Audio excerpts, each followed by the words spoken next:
सिंध हुकूमत की जानिब से सिंध की तबाह एजुकेशन को बचाने के लिए बहुत सारे इकदाम किए जा रहे हैं, जिनमें से बहुत सारे स्कूल सेफ के हवाले कर दिए गए हैं ताकि सिंध की तबाह एजुकेशन खासकर प्राइमरी एजुकेशन को बचाया जा सके। इन्हीं में सिटी मॉडल स्कूल भी एक मौजूद है जहाँ पर 450 से ज़्यादा बच्चे जहाँ पर ज़ेर तालीम है, लेकिन सेफ की जानिब से गुज़श्ता 6 माह से टीचर को तनख्वाह ना देने और बच्चों को स्कॉलरशिप बंद करने की बिना पर यहाँ पर स्कूल के अंदर टीचरें बेरोजगार होने के साथ साथ बच्चे दीगर स्कूलों में जाने पर मजबूर हैं, जिसकी वजह से अंदेशा है कि आने वाले 2 माह के बाद जो एग्ज़ाम होंगे तो बहुत सारे बच्चे जो एग्ज़ाम देने से रह जाएंगे। इसी पर हम बात करेंगे। यहाँ पर टीचर्स भी मौजूद हैं, बच्चे भी मौजूद हैं, एडमिनिस्ट्रेटर भी मौजूद है।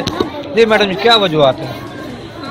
सर देखिए, आप जब तक हम लोगों को सैलरी नहीं दी जाएगी या कुछ दाम उनकी तरफ से होगा नहीं, हम कैसे कंटिन्यू कर सकते हैं। अगर बच्चों से हम लोग फीसें लेते हैं तो पेरेंट्स सारे उठ जाते हैं कि हमारे से फीसें क्यों ली जा रही हैं, कि जब फ्री का स्कूल किया हुआ है। फ्री का स्कूल तो तब होगा जब आप लोग हमें पीछे से पहले पिछली सैलरी क्लियर करेंगे या सेब वाले आके खुद हमसे बात करेंगे।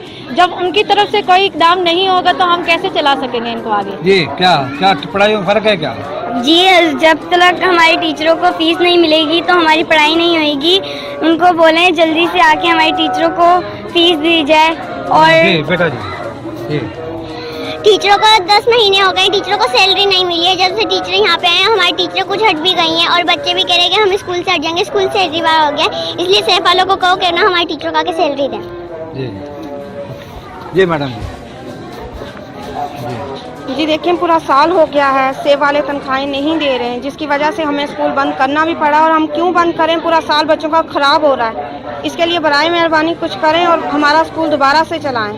जी, जैसा कि आपने बच्चों और स्टाफ और एडमिनिस्ट्रेटर की बात सुनी, इनका कहना था कि यहाँ पर सेफ की जानिब से बच्चों को स्कॉलरशिप देने के बंद करने के साथ साथ यहाँ पर जो टीचर्स की तनख्वाहें वो गुज़श्ता 6 माह से बंद कर दी गई, जिसकी बिना पर अंदेशा है कि आने वाले एग्जाम में यहाँ पर बहुत सारे बच्चे सालाना इम्तिहान देने से रह जाएंगे। ज़रूरत समर के अगर सिंध गवर्नमेंट चाहती है कि सिंध के अंदर प्राइमरी एजुकेशन को फ़रोग मिले तो ज़रूरत समर की है कि सेब के स्कूलों को बहाल करने के साथ साथ टीचर्स की तनख्वाहें और बच्चों को स्कॉलरशिप दिया जाए ताकि सिंध की प्राइमरी एजुकेशन को फ़रोग मिल सके। कैमरामैन अजीज़ अहमद खान के साथ सांगर से इशफाक सुबह।